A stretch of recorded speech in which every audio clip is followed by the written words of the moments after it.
All right. Welcome on in to another action-packed and live edition of the Between the Hashmarks podcast. As always, I'm Matt Lombardo, joined by my friend, colleague, mentor, and the purveyor of the Two Deep Zone. Mike Tanier is here. Michael, how are you today? I'm doing great. Is it really going to be action-packed, though? As action-packed as we can muster on a day like today and with an NFL draft class that lacks a lot of punch. Yes, we will try to bring the action to the draft class that seems to lack it.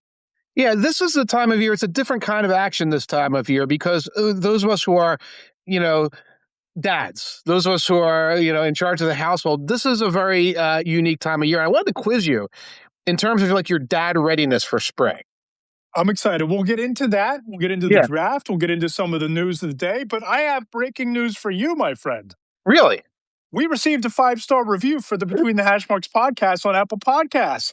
This one comes in from the Shamil Curtin, the feel-good hit of the offseason and the regular season and the postseason, too.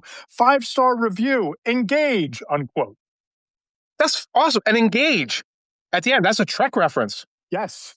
Yes. So there's a little bit of Trek mixed in with the NFL, and I love a little Trek in with my NFL. Thank you very much. I also want to point out somebody commented with a long comment about Donkey's cheesesteaks. Oh, really?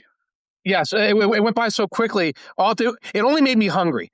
So if somebody had like a very pertinent Junkies cheesesteak observation, I didn't really process it. I can't see it on my screen right now, but I am like hankering for a cheesesteak. Are you familiar with I have never been to Donkeys, but I am familiar with the concept that it's on a poppy seed hamburger roll type of situation rather than the traditional cheesesteak route, correct? It is round. It's on a round roll. It's all, yes, like a poppy seed. So right off the bat, it's a little disorienting to most cheesesteak fans. It's sort of like the South Jersey version of the cheesesteak. Excellent cheesesteak. Someone also just complimented me saying, because I referred to a running back as slower than frozen ketchup. And thank you very much for that. And also somebody pointed out the goatee is back. It is back and it is glorious. And thank you very much for that. But thank you most of all for the 5-star review. Absolutely. And kudos, 5-star goatee back and better than ever. I'm going to need to put you in charge of the comments today because for whatever reason, we always seem to have some sort of technical difficulties around here. But today's technical difficulty du jour is the comments are not showing up on the bottom of my screen. So if anything comes across, you're going to have to be on the lookout for that. But as always, a little bit of housekeeping. If you enjoy the bearded one, Mike Tanier, if you enjoy the deep dives, the analytics, the analysis, the storytelling and the dad jokes, subscribe to the Two Deep Zone on Substack. If you enjoy my blend of insider reporting and features and storytelling, subscribe to Between the Hashmarks on Substack. And always subscribe to the Apple Podcast Store, the Between the Hashmarks podcast on Apple. Leave those 5-star ratings and reviews. They do help grow the show. And whether you're watching this on Substack later on or at my YouTube channel at Matt Lombardo 975, there's a direct link in the description for how to subscribe on Apple Podcasts. But you said you were going to quiz me a little bit on my springtime dad duties. Yeah, I have to test you on your readiness. And we're not going to do draft readiness. We're going to talk about that in a little bit. And it's impossible to be ready for this draft because it's like getting ready for nothing. But let me ask you this. Have you tested the air conditioner yet? I have not. That has to be high on the priority list, and I've kind of let that slip as far as like getting it inspected. I live next door to an HVAC guy. He runs up in an HVAC company, so I can just knock on the door and say, "Hey, send one of you guys over." It's been a couple years since I've had it inspected. I should probably get on that and have him send some of his people over to give it a look-see. Have you? I have. Now, I got the quarter zip on right now. You've got a jacket on. It's not the weather for that. But last week we had a couple of 80s. And I risked a lightning bolt from heaven from my father by testing the air conditioning early on. I do not have an HVAC guy next to me, and we are going to have somebody come out to service it to make sure that it's working in peak order. I like the idea of you just knocking on the guy next door's door and say, "Hey, repair my air conditioning for me." I'm sure that's how he loves to handle his customer service. A knock on the door from a neighbor. Send the guy over. I can bring him a beer. I'll bring him a Trogs. I mean, we're buddies. His kids are friends with my kids. Okay. I'll bring him a Troganator. Maybe he'll toss me an IPA. Maybe I'll throw 2 beers in for the HVAC servicing. Yes, because you want him a little bit lit while he's working on your HVAC unit. Perfect. Okay, so that one's fallen by the wayside. Has the lawn been mowed yet? It has not been mowed, but I am holding out until the rest of the neighborhood makes their first cut. And one person across the way who in peak season probably mows his lawn like 3 or 4 times per week. He's one of those guys. He already cut his. He cut his once like a week and a half ago, but a few of us are still holding out. We're still stragglers. It hasn't looked like it quite needed it just yet. Have you cut yours? We got a few clumps, but I think it's similar. The guy next door, and I'm looking to see if he's over there. He's not there. He's a early mower. He's the peer pressure guy of the neighborhood. And he was out there like last week. Again, first warm day. There's like a tuft of grass about this big, and he's out there, and then that starts the clock. And also, I was having my brother over for Easter, and my brother cannot see an unmowed lawn. I can't countenance that. So the lawn got mowed. Have you broken out the shorts yet? Yes, a couple of Okay. times. Not today, but I also used to be a guy who kind of made fun of guys who wore the shorts and the hoodie or the Yeah. jacket because I'm Uh-huh. like, well, make up your mind. I'm usually like a pants and a t-shirt dude, but I Right. I I, I gave in. I tried the shorts with the hoodie. It's a decent feel because you don't get as cold up top, and your legs are kind of warmish anyway. So yes, I've worn shorts a couple of times. How about you? I have worn shorts once or twice. It's not pretty, but I get the job done. Do you do the whole thing though, where you get all the shorts out and like rearrange your shelves and your drawers? Do you do it that way? And have you done that? They go from the shelves in the walk-in to the drawer in the dresser. Uh-huh. The change has been made, and Yeah, my son Luca, his daycare teacher said, "Wow, Matt, you look taller in your shorts. So maybe I should wear shorts more often." there you go. Make you look taller, impressing the daycare lead. I see it. I'm not gonna comment. Not gonna make it weird. Not gonna make it weird. No, I'm not gonna make it weird. How about do you get the oil changed? Do you get the tire pressure checked in the car? You done that yet? The oil change is not due for another month, but my Oh, wife just had the whole oil change, inspection, brake pads. That whole costly experience just went down in our house okay. last Thursday afternoon. Okay, so I think for like the dad spring things, you're batting 500, Yeah, and and I'm going to batting be in the Hall of Fame. If I were a baseball player, I'd be in the Dad Hall of Fame by now. yeah, the NBA Hall of Fame. If you're a 50% shooter for most of your career, you're probably going to the NBA Hall of Fame too. So you're going to make it. So congratulations, great work. These are the signs of spring. Usually the signs of spring are we have like a great podcast full of draft information. I think in 2 weeks we'll do a more draft heavy one. Yeah. But at least we got a little bit of news right now, right? We do, and the New York Giants Yes. presented some of the biggest news of the week yesterday when Adam Schefter reported that Dexter Lawrence requested a trade. And this is one of these really fascinating situations because you're looking at one of the premier players at his position Mhm. who reportedly, according to Schefter, has spent the last two off seasons trying to rework his current deal. He still Mhm. has 2 years remaining on his contract, but requested a trade because those talks have stalled. And I have a story coming out tomorrow morning at Between the Hash Marks. You can check that out on Substack, kind of breaking down what this could mean, where it could go, how people inside the league are feeling. But Mike, Uh, I'll just from the 30,000 foot view, I'll put it to you. It's going to be kind of tricky to find the match of the team that's going to have the draft capital to make this a worthwhile trade for the Giants to move him. right. And as a former NFL GM told me this morning, have the cap space to pay Dexter Lawrence the kind of raise that he's looking for the moment he walks in the door in April after all of these big free agent signings have already gone down. So this is going to be really fascinating to see what the end game winds up being here. Yeah, and that's a great point because it's like this is the team we set our budget time of year. Like we set our budget in February and we spent the money we wanted to spend for in March, and then we have our internal players we budgeted for, and we haven't budgeted for you.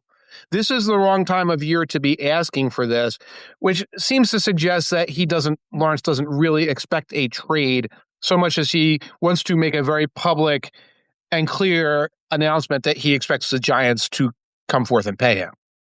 And that's exactly where I was going to go. And I think that's an astute point by you that, you look at this, it might not necessarily be about getting traded, but getting the Giants to pony up. Because I think that Dexter Lawrence and his representatives are smart enough to look at that roster and see that it's pretty top heavy in terms of talent. You have your Yeah, Malik Neighbors, Abdul Carter, Brian Burns, Jackson Dart is emerging. There's some talent at the top.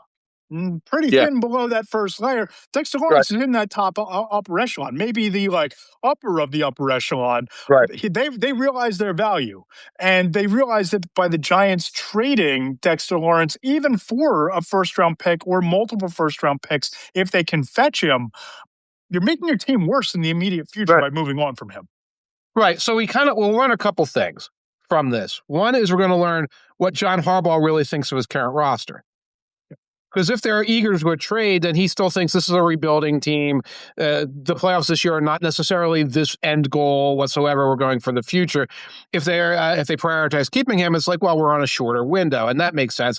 I think it's also going to test how the machinery of running the organization in East Rutherford is going right now, with Harbaugh in charge, Sheen on his hamster wheel somewhere in a corner, but probably somebody who still has to take the point for this. Mara doing his, Queen of England routine up there where he's going to drop hints as to what he wants. And how will this manifest either as a trade or as a contract extension, or will they grind gears against each other where Harbaugh says, I want to get this done. And Sheen said, well, we didn't want to get it done last year. We don't want to get it done this year. And it becomes a friction situation that runs into July, runs into August. This is uncharted territory for a team where it was like, well, this was Sheen's call. Before that, it was Gettleman's call. And if it was Gettleman's call, Lawrence would probably have $4 billion right now. And you wouldn't have anything else on the roster except him and Andrew Thomas. Yeah, it's a stress test. There's no doubt about Yeah. it. There's a stress test, and I don't want to give away every team that I think is a fit, but Okay. there is one team that I think checks all of the boxes. Right? They Mhm. run a 3-4. They have a ton Okay. of cap space. They have Mhm. a need that was exposed on the biggest stage in sports. The New England Patriots, I think, make Right. a ton of sense here because you're picking 31st in the NFL draft. So it's a first round pick, but it's a back end of the first round. So you're not giving up a premium asset. They have Right. $39.5 million in cap space this offseason. And you just got off of a Super Bowl where you allowed 135 yards to Kenneth Walker, averaging 5 yards per carry. And you play in a division that houses James Cook, who you face twice a year, houses Devon Achan, who you play twice a year, houses Josh Allen, who you play twice a year. And if Mhm. you're looking at yourself as the New England Patriots, a team that is the hunted rather than the hunter in a division with Yeah. that much talent, trading for Dexter Lawrence is the kind of counterpunch that keeps you there and doesn't allow the Bills, now with DJ Moore and some nice offseason additions, to overtake you. Yeah, the Patriots are going to be really, once they get both Dexter Lawrence and A.J. Brown, look out, America. I say that because obviously you're not the only one who's like, the Patriots come into play when we talk about A.J. Brown, and there's that Vrabel connection. And now it was Dexter Lawrence. I'm looking at the Patriots as a team that doesn't seem like it wants to do the cool, hot thing. They would have You done know, it by now. They would have they would traded for AJ Brown by now, or at least reached a deal with the Eagles that, oh, we can't announce it till June 2nd, right. but hey, we're going to pull this off. Right, or they would have been in the Max Crosby sweepstakes, or doing this. I'm not saying they won't, but they strike me as this team that's saying, "Oh, we know that we know what we did last year. We know how much cap space we have, but we're going to build organically." That's what I think is happening. But you're right. If they don't go in that direction, yeah, they're a team that could go out there, pursue Lawrence. He's still in his prime. And can be that difference maker. I think he should be that difference maker for the Giants, because the Giants' whole thing is the front four is the strength, or however you want to put it, the defensive front is the strength, and we're working our way out from there. I'm seeing for next year $64 million in cap space for next year. Now that's not actually a ton. And I'm stunned because I look at the Giants and it's like, okay, the money ain't going to Dart, it ain't going to Neighbors, it ain't go. Where is this money going to? Well, some of it's going to Lawrence. So, of course, they're already in the hook for 30. So if that goes up to 40, that's only $10 million in new cap space. Andrew Thomas, fair enough. Brian Burns, 2 years down the road, he has a huge cap number. Darius Slayton has a big cap number. So I look at the Giants and say they should do this, but then I go into that Giants headspace where it's like, oh my God, how are they leveraged for 2027 when they still aren't that good a team and most of their best assets are on their rookie contracts? And Dexter Lawrence might be your best asset on the entire roster. Let's be real Right. about this. I mean, you look at a guy who was double teamed 70.6% of the snaps last year, Ooh. had a Uh-huh. pass rush win rate that was among the highest in the NFL. He's consistently graded out over the last 3 years as a top 10 interior defensive lineman, according to Pro Football Focus. He Right. stops the run at an elite level. He's an interior pass rusher in a league where that matters tremendously, especially when you have the benefit of Abdul Carter and Brian Burns Yes. racing to the quarterback off the edges. It makes no sense to trade him. It makes no sense not to commit to Dexter Lawrence as a franchise centerpiece player because he might be the best player on your roster. He's also the best player who's going to be available this time of year. You can't tell me that the Patriots are going to get a more impactful player at 31. You can't Right. tell me that a team like the Jets are going to be able to get a more impactful player even at 16 than Right. Dexter Lawrence. Dexter Lawrence is going to be the best player available between now and next free agency. And some Yeah. team is going to be desperate enough to offer a first or a second round pick or two first round picks, whatever the package may be. But if you're the Giants, Yeah. you better think long and hard about giving up that kind of asset if you think that you're close. If you think you're close, you Right. don't trade Dexter Lawrence for multiple picks. And even if you're not, because I don't think you can get that impactful player at 5. No. Right, right. So what are you doing? So I look at this and say, Giants should get out there. They should make an extension, make it worth his while. And then when they have cap trouble down the line, finally part ways with your Darius Slayton types and save money from that because you should be able to build replacements for them through any particular draft class. And that's what makes this an interesting stress test because we're going to discover what Harbaugh thinks. We're going to discover how that looks, where his power comes from, and if the Giants can make this work in a way that's logical. Because what I see when I look at their cap ledger is years and years of illogical decisions that keep funneling forward and causing more headaches for themselves. For sure. And you just look at the rest of the NFC East and you head down the Jersey Turnpike to Philadelphia in our neck of the woods. This discourse around Jalen Hurts has been really fascinating Uh-huh. this offseason and pretty revelatory if we're being real about this. It is. Now, the most recent thing is, he's not the most coachable guy, according to inside sources. Nothing weird and interpret that how you will. Nothing passive aggressive about that, is there? I mean, really. Not at all. I mean, The last quarterback we mentioned was not coachable or was reticent to tough coaching. He's on yeah, about his sixth team right now, right, and he's on a right. career backup circle named Carson Wentz. Right, right. But Hertz has already accomplished things that Wentz could only dream of. He's already overcome things and bounced back from things. So the idea that Hertz is some sort of Carson Wentz-esque character doesn't seem right. That whole coachability thing raises a spectrum, raises an aura, throws red meat to certain segments of the population, certainly. What do you make of it and what do you heard about it? Yeah, you know what I think is most interesting about all this? It Yeah, isn't necessarily the unnamed sources to Tim McManus and Jeremy Fowler. right. It's Jeff McClain's reporting over the last 48 hours or so that the Okay. Eagles have no plans to rework Jalen Hurts' contract before this season Uh-huh. is underway or even before it ends. Because to me, that's what's most interesting because that is telling you how the entire organization feels about Jalen Hurts, right? Mhm. Whatever's being said by assistant coaches on the staff or teammates or front office personnel or Howie Roseman or whoever it might be who was not willing to go on the record Right. with their thoughts about Jalen Hurts as a player. If the organization is telling you we are not going to guarantee more money, he's in the Mhm. last year of any guaranteed money on the deal. We're not going to rework this contract for a guy who has won a Super Bowl and appeared in two of them.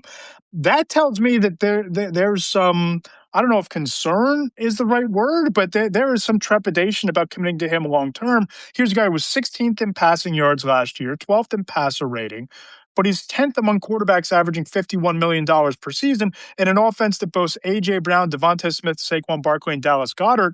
It seems like internally, Mike, that they are putting some make or break now again or never pressure on Jalen Hurts to deliver statistically this year, which I don't really understand the point of when you're a year removed from winning the Lombardi and 3 years removed from a Super Bowl appearance that you made with Hurts in the first place. It's kind of bizarre to me to see a quarterback who has done this much winning Yeah. still having to prove himself at the highest levels of that organization. Yeah, and there's layers to this right now. Like, because first of all, I'm looking at his contract, and reworking this contract is a bomb disposal. You know, cutting green and red wires in terms of all the option bonuses and things like that. So saying, well, we're not going to rework it this year. Well, his cap number this year is like 31 million. That's low for a quarterback like him. You're not going to be able to get that any lower. So it might not be worth your while from that element of things. That might not be sending a message. Might also be sending a message. I don't know if it's statistically that they want him to perform, but when I hear the coachability thing, my first question is, well, is Nick Sirianni this great leader? And like you've gone through multiple coordinators, and some of them got head coaching jobs, et cetera. You know, is it user error on the coach's part? That's one. But the other side of this is on Hurts' side.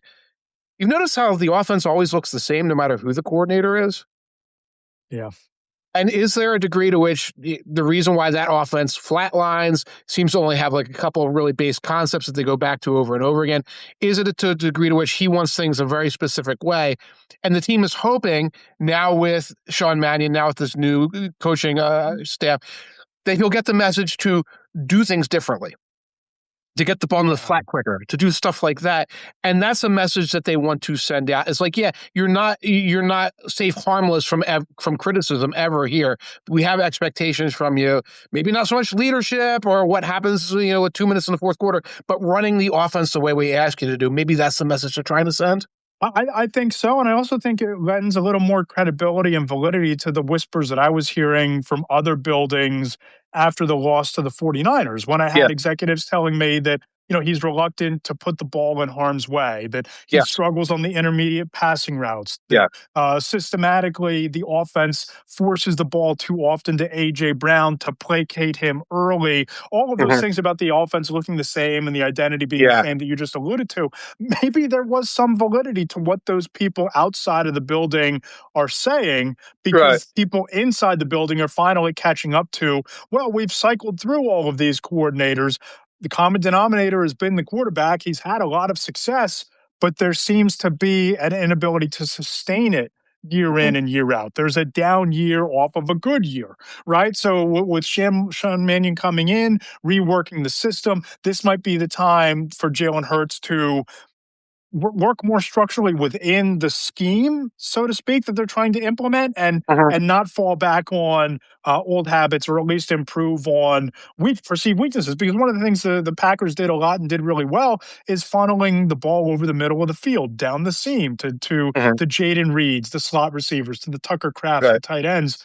Jalen Hurts was not good in that part of the field. One of the worst routes of his route tree is throwing over the middle. It might be, Yes. hey, we're switching this up. You better be able to show that you can run this system, because this is the way that we're going to try to win now.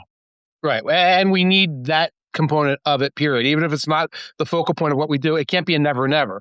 Because sometimes for him, throwing over the middle, throwing to the number 3 guy, that's like an almost, this is never going to happen. I'm never going to do it. I don't do windows. All that aside, the messaging, to use foul language, the messaging is shitty. Yeah. You don't say shit like that. You don't say stuff like that about Josh Allen. You don't say stuff like that. That's why you single out black quarterbacks for messages like that. A lot of times you know who you're sending that message to and who you want to rile up along the way. I don't like it. If there are issues, I think that they should be solved internally. And if it's something where it's like, well, the message is that we're not renegotiating the contract, that's the message. That we don't have to do this passive aggressive thing and like, oh, now we're setting him against AJ Brown again and against Nick Sirianni again and fomenting things. And it's not for nothing, happens at like one of the slowest times of the year. So that all the talk shows, including us, have to sort of address it and try to make some kind of hay out of it. And I don't necessarily blame McManus or Fowler for running with the story, because we No. all get anonymous sources. We all hear Yes. things from executives, from scouts, from people in Yeah. the building, from agents who represent players on that roster. We all hear things. But where Mhm. I think the Eagles might have dropped the ball here is not getting in front of the story. The owners' meetings were last week. Yeah. You had access to Nick Sirianni. You had access to Howie Roseman. You had access to Jeffrey Lurie. There could have been more of a commitment from the organization to Jalen Hurts, to what they have done, what they've won, looking and recognizing his accomplishments, winning a Super Bowl, getting to two Super Bowls, standing behind him, because Yeah. you've basically left this narrative out of the barn. You've left your quarterback swaying in the breeze. And Yeah. I do wonder, given the way the contract is structured from a guaranteed standpoint, how many more of these narratives that Jalen Hurts and his management team are going to sit back and say, you know what? If you're not going to rework the deal, maybe we don't show up to voluntary OTAs, right? Or maybe you start to force the issue and it gets real ugly after an Right. offseason of planting these messages and this narrative with the media about their client. Right. And I don't think that's a this year problem. So what happens down the road happens down the road. Did you see the whole Jalen thing that happened when they talked to Lori? The Jalen incident? I didn't know. Okay. They asked him about Jalen's contract and Jalen's performance, and he gave up a couple of one words. There's no new progress. His performance was fine. Then, after a couple more questions, he was like, "Oh wait, I thought you were asking about Jalen Carter. I thought you were asking about Jalen Carter." And he literally, I think Lori literally said, "Can I go back and can we restack those questions? Restack this. Because I was confused and I thought you were asking about Carter." Now that tells you something about what Jalen Carter, what they're thinking about him in the building right Right, now. right. Right, right. We want to make sure that guy don't get behind the wheel and he stays focused, etc. But then Lori gave us the BS sandwich about like the how great Hurts is the organization and how they want to do everything to him. So that's where we're at with this. with Yeah. this. Where I think there was almost like a DEFCON 2 situation with everybody running from the tables and saying that Lori was very non-committal about Jalen Hurts, and then Lori realizing and putting out a fire. Part of that tells me that is a little bit of it's silly season, but I Big can't time. but I can't discount the possibility that there is friction based on what we're I, hearing. I think there's no doubt there's friction. And I think that it's going to be really interesting because it seems like there's friction from all angles. Because I don't know how you mend fences with A.J. Brown. I don't know what Nick Right. Sirianni does to massage the relationship now with Jalen Hurts. I don't know what sort of concessions from a preparation standpoint or an approach standpoint that Jalen Hurts now has to make to placate the expectations of people in that building, if he even knows what they're expecting of him. I mean, there are now a lot of behind the scenes vibes that need Yeah, to be adjusted and attitudes that need to be adjusted within that building, it seems like, before they get back on the field for OTAs in a few weeks here. it's not fun. No. It's not fun. It's not happy, happy, joy, joy. I could see us this time next year being like, well, thank heavens they blew the team up. Thank heavens AJ is gone. And well, that big Jalen Hurts trade, I could see that in 2027. It's not for us right now, but I can see if this team doesn't do what they did 2 years ago, I could see this being like, well, oh, here comes the start over. Here comes the plunger. Yeah, mark the tape, 1:38 p.m. on April 7th. I do think there's a non-zero chance to take a quarterback sometime Friday of the draft. Yeah, but who? Who that like How the hell do I know? The hell do I know, right? with a 62nd pick in the NFL draft, the Philadelphia Eagles select quarterback Yeah. from Carson Beck. state. Yeah. Yeah, Right, right. it's not a great year to do that sort of thing, but I think Yeah. that especially taking a quarterback who gives a damn, I think that lights a brighter fire underneath Jalen Hurts than taking, Aaron Rodgers when you still have I, Brett I, Favre on the roster. I don't You know think if you that can. low of me? You're going to take me nobody. You're going to take nobody from nowhere to bring into this building to challenge me. Really? That's what you think? I don't know if you can send that kind of message with this draft, and I would not do it with a day 2 pick and say, "Oh, here's your challenger. It's Cole Payton," and then Hurts be like, "Well, if that's where we're at, that's where we're at." And then me and AJ Brown are going to go to the library together. I don't know what to say about that. What the hell is going on in Baltimore, by the way? Because I I'm looking at this and I'm looking at the contract angle. I can almost understand, Yes. but why is the drama that Lamar Jackson is in the building for the strength program when he sat out the last time that his contract was an issue? Is that the drama here? I'm trying to make sense of of this storyline that I'm having a hard time wrapping my arms around why it's a big deal. Yeah, I was going to ask you because I thought maybe you had more understanding of this. Because Pro Football Talk keeps talking about how there's like a Lamar Jackson drama around the contract. And yesterday on the ESPN shows, they sent poor Ozlowski out there to be like, he's the first responder you send in with the weird take, and it's like, Jackson has to be there. His leadership's in question, and Jackson was there. I don't. I Right, think. right. I think there was some confusion that Jackson actually, showed up on time and was like, I don't know, doing what you do the first day of OTAs, throwing a Nerf ball or whatever. And ESPN's trying to do this thing like his leadership is questionable. I know both sides want a contract, but it's not, it's more of a Ravens priority for this year than it is a Jackson priority. So I don't know where the big spectacle and drama is, except that I keep hearing about it.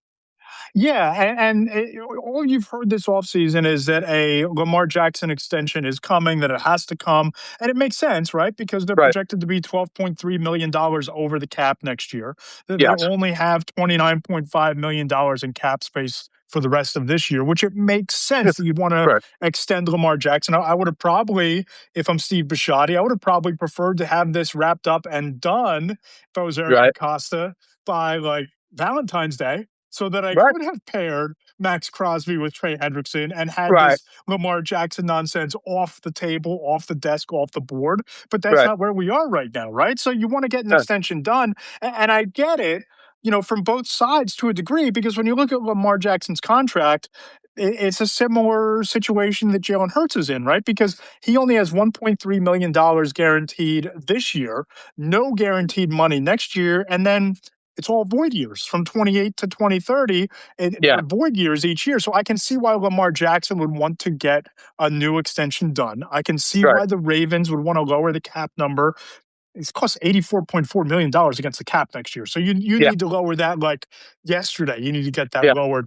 But this is what you do if you're Lamar Jackson, right? You are the good soldier. You're doing the right thing. Yeah. It's a new head coach. It's a new offensive coordinator. It's a new staff. You're in the building for strength and conditioning. You're lifting Yeah. weights with your teammates. You're around the building. Right. Why is this drama? Unless you're It, advocating for him to force the issue by staying away and like taking a stand on social media and like blacking out the Ravens logo on all his social media photos. Like, what are we talking about here? right. As important to remind folks that Lamar Jackson does not have an agent, and he Bingo. really doesn't have an agent. Like, it's not like, well, his mom sort of takes care of things, and there's like somebody else, but it's really like elite, not agent level. So sometimes the DaCostas are picking up the phone and like trying to contact somebody, and they don't know who necessarily they're trying to get. Jackson is not a talker. He's not somebody who gives a bunch of interviews. He'll talk during OTAs and he'll be like, God is good. These things take care of themselves. And that's all you're going to get from him. So I think sometimes we project what we want him to think or what we want him to say on him, and that he's playing some kind of dimensional chess contract wise, when it's really like it's not getting handled by the normal channels who would seep out information to us. I think that's a lot of what's going on. And I think there's a little bit of, last time there was a contract drama, it turned into a trade request, and it turned into one of the big, people still talk about, oh, the Falcons didn't go after Lamar Jackson when they could have. Well, what does that tell us about blah, blah, blah, blah, blah? Like, whatever. Collusion was there from Oh, all the these quarterback collusion needy later. teams.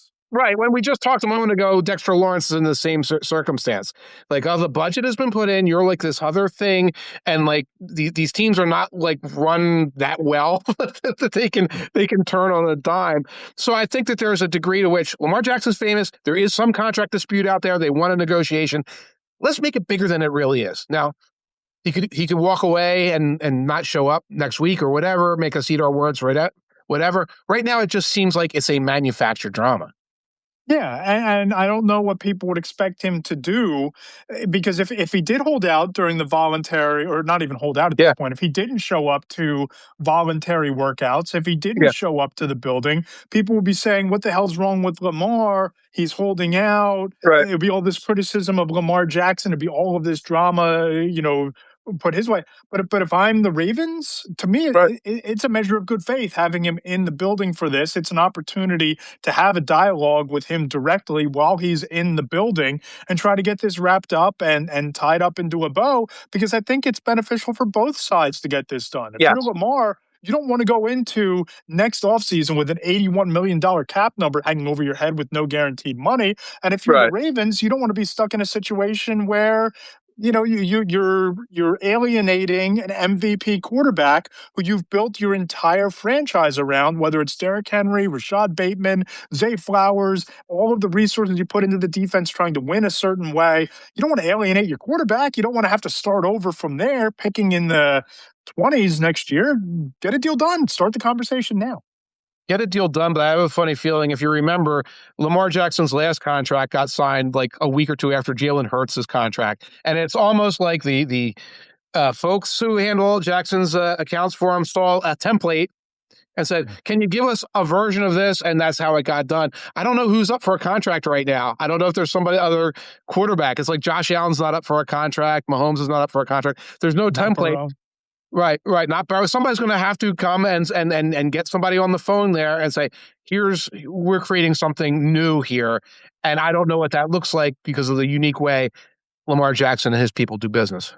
Right, and just to, take this a step further, when you look at the quarterback market, right? I mean, I will say that it is time to rework Lamar Jackson's deal. He's averaging out $52 million per year. Dak Prescott sets the benchmark at 60 Yeah, million, but he makes less than Joe Burrow, Josh Allen, Jordan Love, Trevor Lawrence, Jared Goff, Brock Purdy, Justin Herbert, and just more than Jalen Hurts at 51.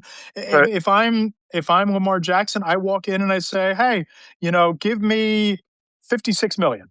I Right. don't need to necessarily be the highest paid quarterback in the sport. I don't need to be the Dak Prescott of this thing. But the total guaranteed on Dak Prescott's deal is 231 million. Pay me $56 million annually and 232 million guaranteed, and let's call it a day." Yeah, it would probably look something like that. I don't know. I've never heard of a football player saying, "I don't need to be the highest paid guy." But but realistically, they'll make the numbers look like he's the highest paid guy for like 3 weeks, and then somebody will match it. But yeah, it should be doable. But again, Lamar Jackson isn't the guy who does that. That is the job of an agent normally, and that's where we run into this impasse. Because again, other guys, it's like, oh, Caleb Williams' dad runs things or whatever. With Lamar, and I'm not saying, well, a dad can and a mom can or whatever, but it's never been run in a normal way. Let's just put it that way. Right, and I think Lamar's pretty hands-on and involved in those Yeah, actual talks, which is kind of bizarre, and it creates an information vacuum, right? right. Because you or I can't pick Yeah, up the phone and call somebody from the agency that represents him or his agent and say, yeah, "Hey, on background here, what's the deal? What are you looking for? right. What's the benchmark? What's the number? What are you hoping for?" There's none of that. You don't have that There's none sort of of that. access as a reporter, and the Ravens obviously are going to play their cards close to the vest. And whether you're talking about drafting a quarterback to put pressure on the Eagles, whether you're talking about drafting a quarterback to have depth behind Lamar Jackson in Baltimore, this is not the draft to go quarterback shopping. No, It's just not. no, no. I think they re-signed Snoop. Yes. Baltimore did. I think they did, right? Because it's like, well, we got to roll with this. The Eagles, you pick up the phone for the backup for the Eagles, and they're like, and they give you some goofy baloney number because those quarterbacks aren't there. And we're both feeling it right now, by the way, because you wrote about the draft, and I've started writing about the draft. And thank you, all of you who are listening, if you've been reading our draft coverage. But a lot of people aren't, and that's because not because you guys don't love the NFL or love supporting us or something like that. This draft class just isn't that interesting. I don't think it piques a No. lot of your curiosity. No, and I talk about this all the time with the bus stop dad next door. It's like, "Oh, what are you Uh-huh. hearing about the NFL draft?" And I'm like, "Eh." Yeah, right? What do you? not a lot of great players this year's draft. I mean, Yeah. Jeremiah Love is going to be awesome, and you wrote about Jeremiah Love today in your top running Mhm. backs piece. I have him number one on my board, which we'll get to in a few minutes here. You have one franchise quarterback. You have some pretty damn good edge rushers. You have a couple of really good wide receivers, and then Yes. what? Right. Then what? Then what? Right. You got like a dozen guys, and they're scattered at all the positions. So it's not like, oh, well, we really have to talk about, is it going to be Jeremiah Love or is it going to be this other guy? There is no this other guy. Is it going to be Mendoza or is it going to be Ty Simpson? It is not. It is never going to be Ty Simpson. Okay. Is it going to be Kenyon Sadiq? It's like, oh gosh, we're talking about tight ends. Oh my God, we're talking about tight ends. Uh, but, Yeah, and you put together an offensive big board, and there's three or four offensive linemen in there, and uh, after those three or four offensive linemen, I don't get the sense there's a lot of depth in round two onward along the offensive line. It's just right. this is full disclosure. This is a very uh, pedestrian. That Yeah. might be insulting to pedestrians crossing the street to get to Yeah. the boardwalk in Ocean City. You're right. It is a pedestrian NFL draft, and it's not an easy one to scout because you're trying to like talk yourself into narratives and talk yourself Yes. into scouting reports because it's just not popping off the tape. That's it. And it's like, well, we can talk today. We can talk in 2 weeks. Thank heavens we don't have to talk an hour a night. Thank heavens we're not like dedicated draft people.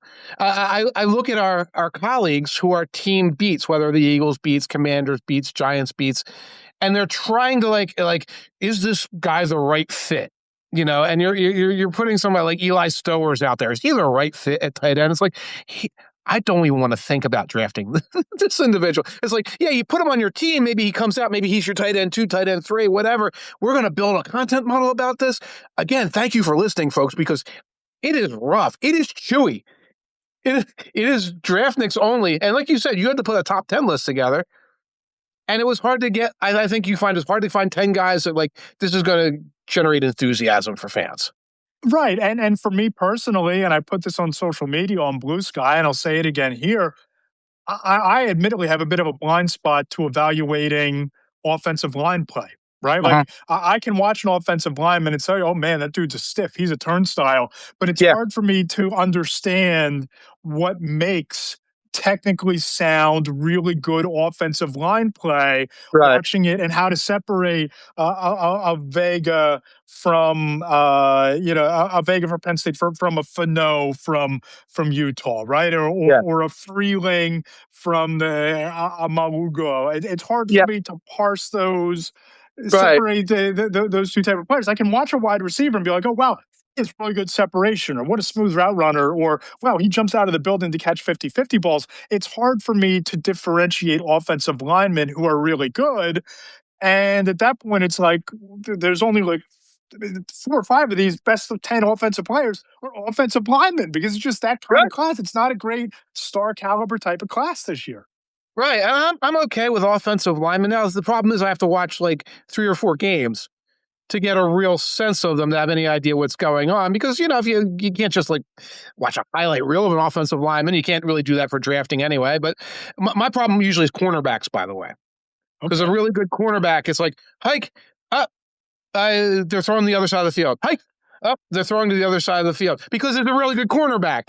Yeah. So, Right. I'll be watching Delane from LSU, and it's just like I'm just watching him sort of backpedal and stop, backpedal and stop, backpedal and stop. Really good offensive lineman that can be like that as well. It's like, hike, my dude's blocked. Hike, my dude's blocked. Yeah. Hike, again, the turnstile, you'll catch that because it'll be like, oh, I'm on my ass, whatever. And it's like, well, how is that dude who blocked everybody diff better than this dude who blocked everybody?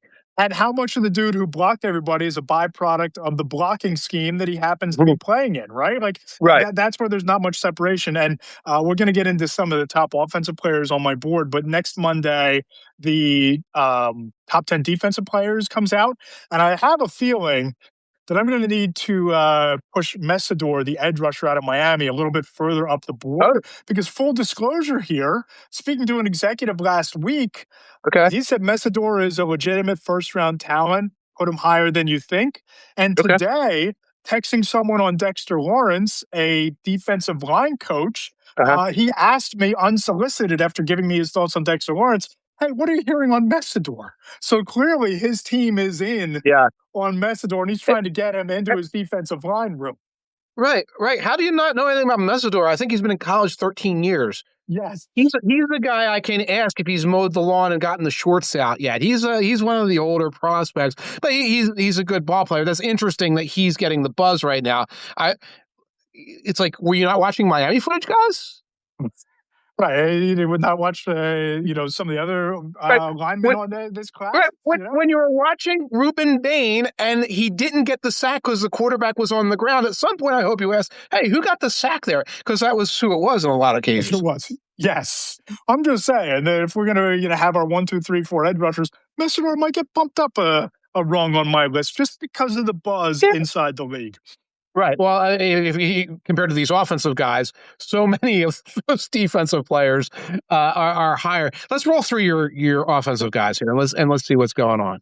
Yeah, so I go Jeremiah Love at number one. I'd love to get your Sure. thoughts on Jeremiah Love in a second. I think if I'm putting together like a top 25 overall, Love would probably be my number one overall prospect. From an Mhm. AFC scout, quote, conventional wisdom says, don't take a running back that high, but this dude is a special talent and a special kid. Why can't he have a Bijan or Saquon type impact, unquote?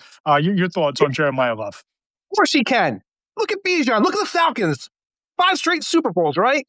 Look at Saquon's Giants. Weren't they great? He can absolutely scout, my dear friend. He can absolutely have a Bijan, Saquon, Ashton Jeanty talent. He is exactly that kind of player. But there's a reason the conventional wisdom is to not take a guy good. And you said it in the course of your sentence. Yeah. I'm sorry. Like he can exactly have a Bijan, Saquon on the Giants type of. He's exactly that kind of guy. So where do you draft him? I keep hearing this buzz of him going to the Titans, and it's like Yes. I don't really I understand it, but I don't because I Yeah. think he can elevate Cam Ward. I think Yeah. that he can thrive in Brian Dable's system, but I ironically think that if he makes it past Tennessee, and you're talking about the Giants at number five, to me that's the spot. The Giants feel more ready right now than they did when they took Saquon Barkley at number two. Because I'm with you. I don't Right. think you take a running back all that high because you risk Right. Bijaning or early Saquoning him. Right. You risk Josh Jacobsing him with the Raiders because the rest of Yes. your There's another roster one. isn't Yeah. isn't ready.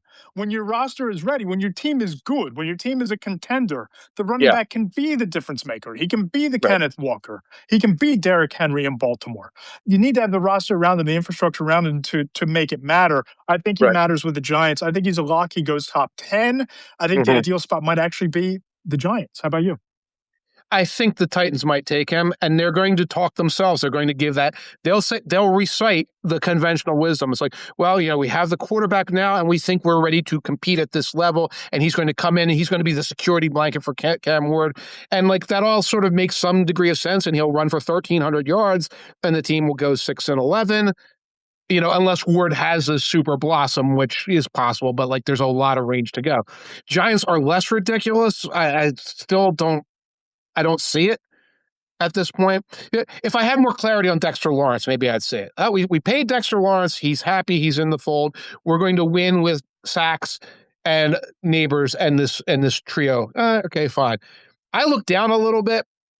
Obviously, the Chiefs are off the board now because they got Kenneth Walker. Do you talk me into the Commanders? I look at the Bengals. It's it's Bengals could be it's. fun. I Could mean, be fun. they're the 1980s Lakers at that point. It's like, we're going to beat you, 120 to 102. But it could be fun. But like every time I say, well, this team is ready, it's like there's a reason that we keep saying that team is not as ready as you think. And it's the defense in Cincinnati. And if you're Yes. talking about, Jeremiah Love and you're just looking at positional value, if I'm talking positional value for the Giants, I'm taking Caleb Downs because I need to Yeah. get that safety. I need to improve a secondary that was pretty pedestrian a year ago. I think that if I'm looking positional value, I'm taking Downs. I'm taking the Yeah. better player and trying to win with a trio. I take Jeremiah Love. Obviously, number two on the board, Fernando Mendoza had a quarterback Yeah. coach tell me, quote, I worry about his lack of quick twitch, but other than that, he's a solid prospect and a solid quarterback, unquote. Yeah, Yeah. I guess. Yeah. Yeah. Yeah. He's the best quarterback and he's good enough.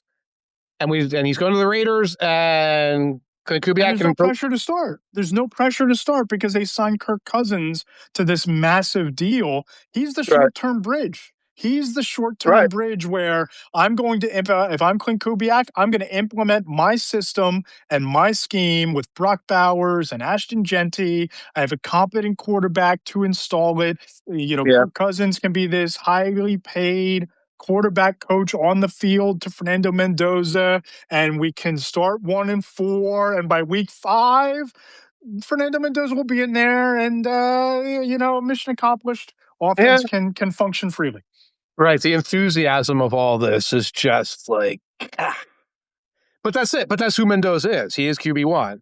Right. If I was doing when I do my list, which I will do my list, I mean, he might wind up 9-10 overall on guys because it's like you can say, well, regardless of positional value, you can't say that with quarterback.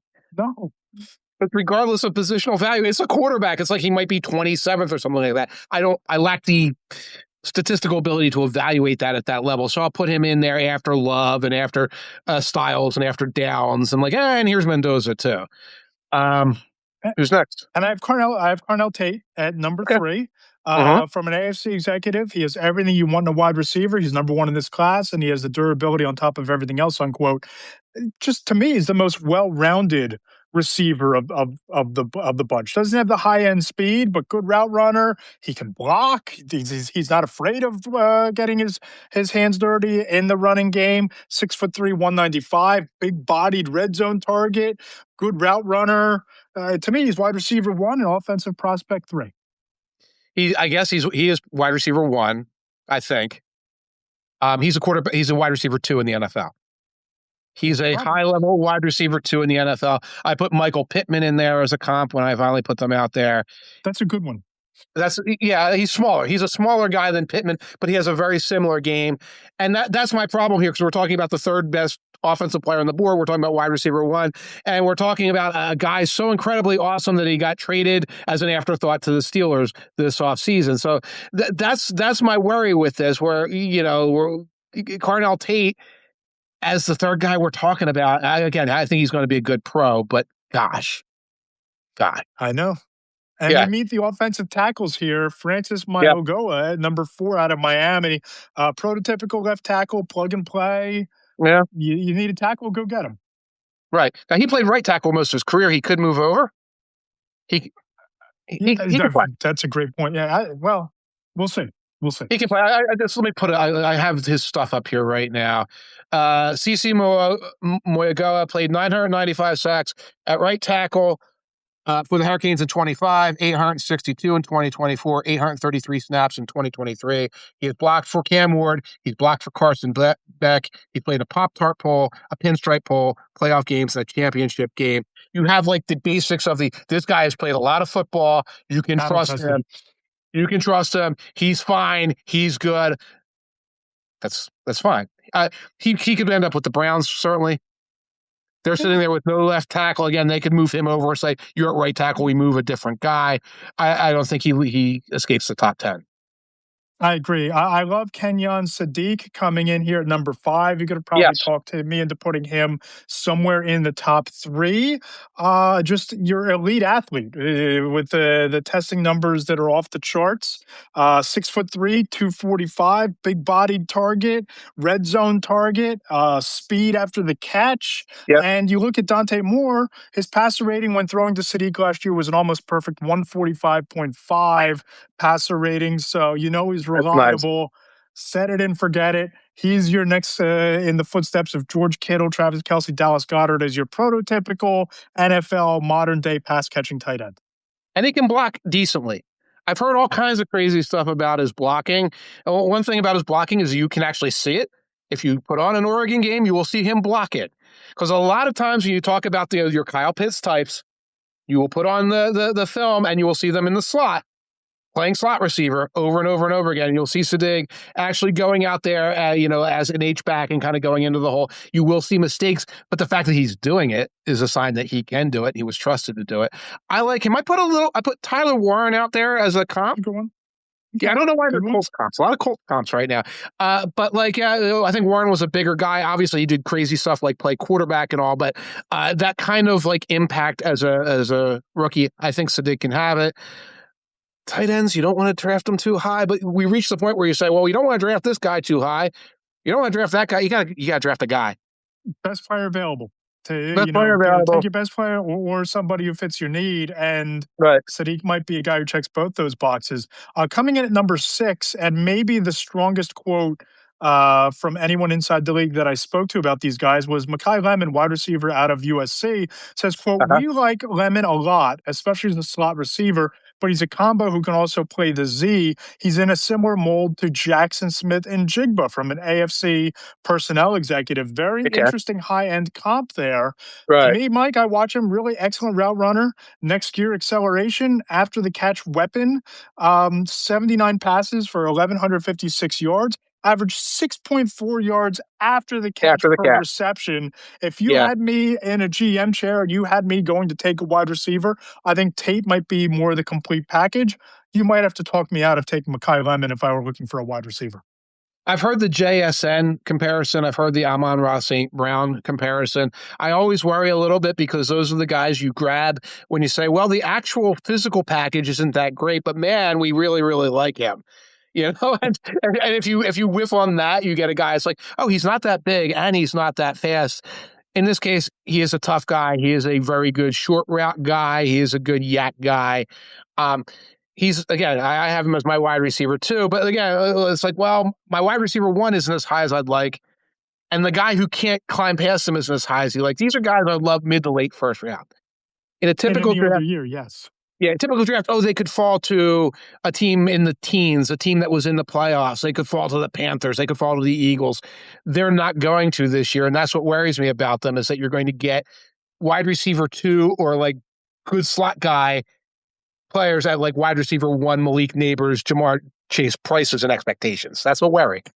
Right, you almost have to decide that you're going to load up on your defense early because that's Yes. where a lot of the strength is in this draft, and you Hmm. push some of those receivers down, and all of a sudden, a guy like Mekhi Lemon becomes valuable at pick 18 if he's on the Right. board that long, right?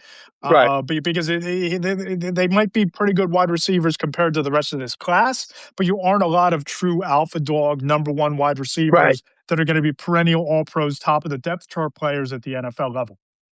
Right. Right. And that's it. So you have to kind of balance those things. So are you getting the fifth best edge rusher? That might not be the best plan either. It's like now it's time to just grab these guys. And you can't trade down when everyone's looking at the same board and saying, no, we don't want to move up. There's no reason to move up, especially when Yeah. next year is supposed to be loaded, especially at quarterback and more Yeah. talented overall. Number 7, Vega Ione, offensive guard from Yes. Penn State, decided to reach out to Duke Manyweather, good friend of mine, Oh, offensive line trainer, runs O-line masterminds. He said, quote, "There isn't much on tape that Vega can't do. He's right. physical, good technique, movement skills, elite play strength, and just very savvy," unquote. I might have him too low at number 7, but I have a feeling he's going to be one of the first two interior offensive linemen who go off the board. And I could see someone like the Jets taking him at 16 if he's still sitting there and planting him next to Olu Fashanu, another Penn Yeah. State kid. He's a guard flavored guard. Here's the guard. Put him in. He's your starting guard. You're fine. He's maybe not Quentin Nelson, but he's going to be your starting guard to like, fill that hole. And that's where you would look for somebody like that is in those teams, whether it's the Jets in there or I don't have the list in front of me, some of the other teams. Strong case. I mean, the one thing is he's your guard, Yeah, right? right. Not a tackle. He's not a tackle. He's not exciting, but he can solve a problem for a team. Very good player. I have a couple of linemen listed ahead of him, but only because like if it looks like you could play left tackle, I tend to put you above guards on my little list. So, And probably a little biased because I've watched him so often and seen some of uh-huh. the cool things they did with him in Happy Valley. Like when he got a full head of steam as a pulling guard on like some Yes, of those end arounds, it was insane. Some of the things he was able to right. do. So if you can replicate some of that into your playbook, he could be really interesting. Spencer Fano, tackle at Utah, number 8 for me. Stonewall, really good in pass protection. Could be a building block for a team. I'm probably alone in this, but I have his teammate Caleb Lomu ahead of him. I don't want to get into the weeds as to why, because I have to actually look it up, because I actually get them mixed up sometimes when I'm talking about them, because they both play for Utah. They both have four-letter last names. It can be a little bit tricky with that. But that's kind of, we're already there now, where it's like, Yeah. yeah, you gotta, here's a right tackle from Utah who played a little left tackle early in his career, and like he's a reasonably good prospect. But where are we? Number 7? Number 8 on the board We're already. we're number 8 on the board, and we're talking about one of the 2 tackles from Utah. Who's at 9? Jordan Tyson, a little bit more fun. Yeah, Arizona State. Front office executive quote: Tyson's a solid player, but some injury concerns, and yeah, I wonder if they'll push him further down boards. The really bad knee injury, I think it was last year, the MCL and the PCL, really banged. Really played a role in his career. But Sun Devils quarterbacks had a 108.2 passer rating throwing to him a year ago. Deep threat, lots of separation, lots of speed, but can the knee hold up? That's where you're going to have to weigh against it in your war room. yeah. It's knee. I've got hamstring. I've got a collarbone injury in 2024. He talked at length about his injuries. He really works hard to get better, get to improve. Kind of a short pass target. I have him below Chris Brazell from Tennessee, who's like a big 6'3" specimen of a guy. I have him below Zachariah Branch, but that's me being a weirdo here. Out of Georgia, he's total screen pass guy. He's like screen pass jitterbug. But Tyson's somebody. He got his family background. A lot of athletes, got an NBA player in the background there. Solid player if he can stay healthy. But again, not somebody I look at and say, oh, he's going to catch 14 touchdown passes for you. He's more of a wide receiver 2 type, somebody who snaps off the shorter route, somebody who's good on third downs. Move the chains kind of guy, which Move the chains kind of guy. every offense needs one of those. And rounding out the top 10, we have Monroe Freeling from Yes. Georgia. Uh, Athleticism tested well. Yes. 6'7", 315, big Yes. dude. Only allowed 1 quarterback sack and 5 pressures last year, according to Pro Football Focus. Really sturdy. You could probably talk me into putting him a few notches higher on my board, but I have him at number 10 at the moment. Him and Caden Proctor out of Alabama are 2, like 6'7". This looks like somebody from Asgard. They're major program SEC guys at left tackle. And when you start watching them, and I start watching them, and if you are somebody who can nitpick, you can nitpick them, because it's like, well, I'm the biggest guy here. And like, if I lean too far in one direction and my feet get crossed, I still probably make the block. Both of them, when you get late in the first round and you get your Eagles, and you get your Bills, and you get these teams who are like, well, we've got 2 starting tackles now, but Lane Johnson or whoever, Deion Dawkins, a year or 2 might replace them. These are the guys they're going to get, because the athleticism for both Freeling and Proctor is so elite that if you don't have to plug them in right away, and you have a good line coach, and you feel confident with that process, you're going to get a heck of a player there. Again, really good players, really good prospects, I think, for the long term, but guys I would think of as 26th, 28th, 29th, 32nd in the draft, that sort of player, not somebody where it's like you're going to get an immediate helper. Yeah, I think you're going to see a lot of that. You're going to see a lot of guys who are in any other draft, early second round, late Yeah. first round, going in the top 15 or 20 in this year's class. But I think Yeah. it's going to be a lot more fun putting together the top 10 defensive Oh, board yes. next week, just from the people that I've spoken to, just from the eye test of watching some of these pass rushers and defensive backs. Yeah. A lot more meat on the bone for the top 10 defenders that we'll put together next week. Absolutely. Off-ball linebackers, too. I think people know about the edges. Defensive tackles wobbly because Caleb Banks probably doesn't even have feet anymore. Cornerbacks are really stepping up in terms of, like, I had a bunch of guys like check is 40, check is 40, check is 40, like the lads from Tennessee. They put up big 40s. I was working on Jacob Rodriguez earlier, linebacker out of Texas Tech. He's going to be number 2 on the linebacker board, because we got a young man named Sonny Styles at number 1. But man, Athletic freak. Yeah. right. So if you're coming into this and saying, man, we need defense in the top 15, this is a draft where you can get all kind of exciting guys. Absolutely. So you debuted I guess, are we still branding it the 2 Deep 96? Because we Yeah. had the Drew Aller profile last week. We had the Jeremiah Love profile today. What's next in the pipeline? What's coming up on the 2 Deep zone? We're still branding it as the 2 Deep 96, and there will be a 2 Deep 96 right before the draft where everybody will be ranked in order. But man, it's hard And what I learned last year, by the way, it's hard putting them in order because you get to somewhere and then you forgot a guy, or you realize, no, I really put this guy too low or too high, and you put it out there and it looks goofy. So I'm just putting them out position by position this year. And then when I'm really comfortable, they all go in order, and then you can look at it. But I did running backs, Jeremiah Love et al. Pretty much Right? Jeremiah Love, and then like all kinds of me complaining. Yes. Tomorrow, I believe, is safeties and defensive tackles. Garrett Nussmeier is going to get his own little segment. Ty Simpson's going to get his own little segment. I'll do Mendoza at some point, but I don't know what to say. What do you say? He's a Raiders quarterback. Hey, Raiders have a quarterback. Yay! He's in Vegas today for his visit. Yeah, How do you yeah. how do you think that's going? If you're Fernando Mendoza, take him to see Wizard of Oz at the Sphere? Is that kind of what you do on the visit with him? It Right. doesn't He should be. strike me. It doesn't strike me as like we're going to go to the Luxor and we're going to bet all our money on black for No. the during the team visit. Like, how do you entertain him in Vegas? Amazing steak. You can get amazing steak and seafood in Vegas. That part of it's there. They should be talking contract.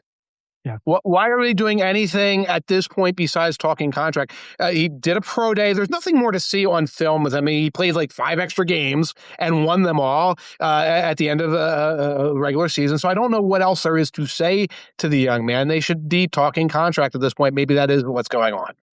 No doubt. So be sure to subscribe to the Two Deep Zone. You can check out tomorrow my piece on Between the Yes. Hash Marks on Dexter Lawrence's trade request. Spoke to 3 or 4 people inside the league on his value, best fits, what the contract may end up looking like. You can read about that tomorrow morning. We'll have the Good. mailbag on Friday where you can submit your questions to me. I'll pose them to executives. We'll get your answers Friday in the mailbag column. And then top 10 defensive players on Monday. So subscribe to Yes. Between the Hash Marks on Substack. You could check out the Between the Hash Marks podcast on Apple Podcasts. Leave us those 5-star ratings and reviews. We read them on the show. You can rip us if you want. I love how Please. complimentary these have been, but you can Yes. make fun of us. You can blast us. Just put 5 stars and we'll read it and we'll give you a nice shout out on the show.